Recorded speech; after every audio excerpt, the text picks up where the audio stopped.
This is a story of how a Lagos TGIF saved Aguiyi life in 1966 and can save yours too.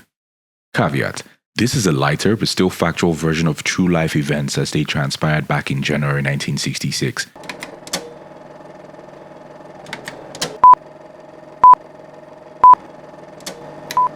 Everybody say, yeah, yeah.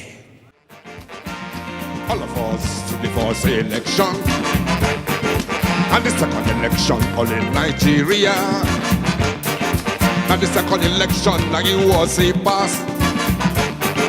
Babala nonsense. He passed the rigging. He passed corruption. Which kind of election be this?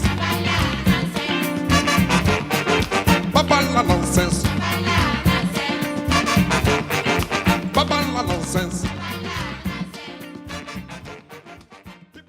According to Max Soyleon's Oil, Politics and Violence, Nigeria's Military Coup Culture. When Nigeria became a newly independent nation in October of 1960, the same year as a few other African countries, its security was mostly still in the hands of the British. One Major General Norman Forster was the general officer commanding at this point, and he was succeeded by Major General Christopher Welch Everett in 1962. By 1965, the indigenization of the army was complete, and J.T. Aguiyi was chosen as GOC by the government ahead of Brigadiers Zakaria Maimalari, Babafemi Ogundikpe, and Samuel Ademulegun, other candidates put forward by Welch Edward. Aguiyi, nicknamed Ironsi, liked to drink, kind of like Don Jazzy, who came to prominence more than 4 decades after. He had a swagger stick. He was rumored to have spiritual powers because it was shaped like a crocodile. In addition, he had a Jaguar as his staff car. Talk about a true Don Dorobuchi. And if you really want to stretch the analogy, JT was built just like the Maven Records henchman himself. In the immortal words of Banky W, there ain't no party like a Lagos party. Friday nights in Lagos have no equal elsewhere across Nigeria. Take it or take it. Residents of Abuja do not have to sit in traffic jams long enough into the night on weekdays. Consequently, their partying is spread judiciously across the week, rather than on Friday nights only. Conversely, Lagosians save their energy in inbuilt capacitors charged in needless traffic to dissipate on Fridays at bars and dance floors from moderate mainland to snobbish island. Beginning in the 50s was a tradition that may have continued till today. In the big houses and secret locations across the city, parties held. House parties, sex parties, owambes, fajis, naming ceremonies, everything. The army was not left out. Soldiers will go to rendezvous in different places in the country, Kano, Maiduguri, so on, but especially in Lagos, the nation's capital at the time, so TGIF has always been a big business in Lagos. On the night of January 14, 1966, an owambe held at 11 Thompson Avenue, Ikoyi, just down the road from the current British Council office. It was the official accommodation of Brigadier Zakaria Maimalari, the Garant Kanuri soldier from whom the barracks of the 7th Division in Maiduguri is named. Maimalari had just taken a new wife after his predecessor died in a bizarre hunting accident. So he threw a party for the new Iyawo. As a well-liked officer and commander of the 2nd Brigade in Lagos, many of his peers were attending. High life peaked in the 50s and 60s. Before the civil wars, punctuation of its rise led to its eventual puncturing.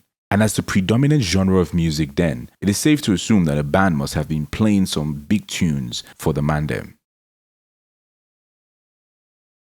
While this was happening in Lagos, Major Kaduna Nzogu was terrorizing the city he was named after in the faraway north, from Friday night into Saturday morning.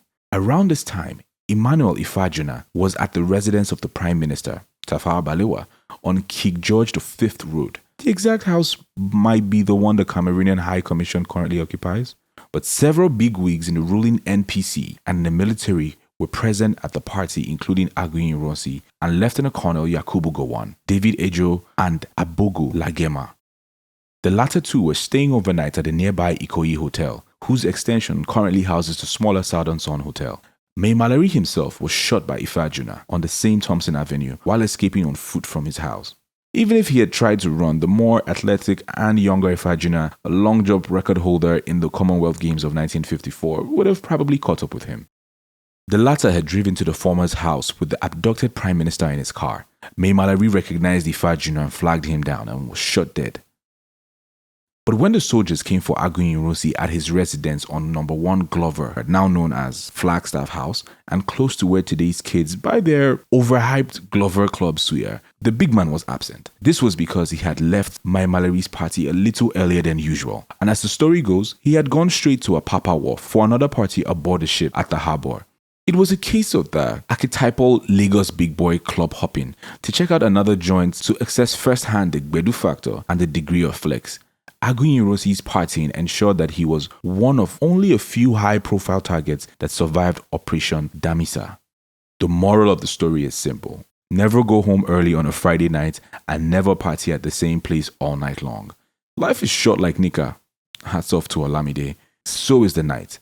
But like Aguiyi, who lived to fight and die another day, eventually, due to his naivety, he died 6 months later in a counter-coup of July 1966.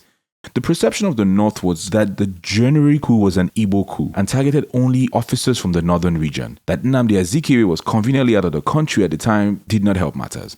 Also, Aguiyi's reluctance to try the coup plotters and his enactment of the unification decree that ended regional autonomy helped dig his grave. In the end, he was betrayed by the same northern soldiers among his private security personnel that he had drawn close to portray his impartiality. He had abandoned one of the cardinal rules of partygoers everywhere. Move around with a squad that's got your back. It's a cold world.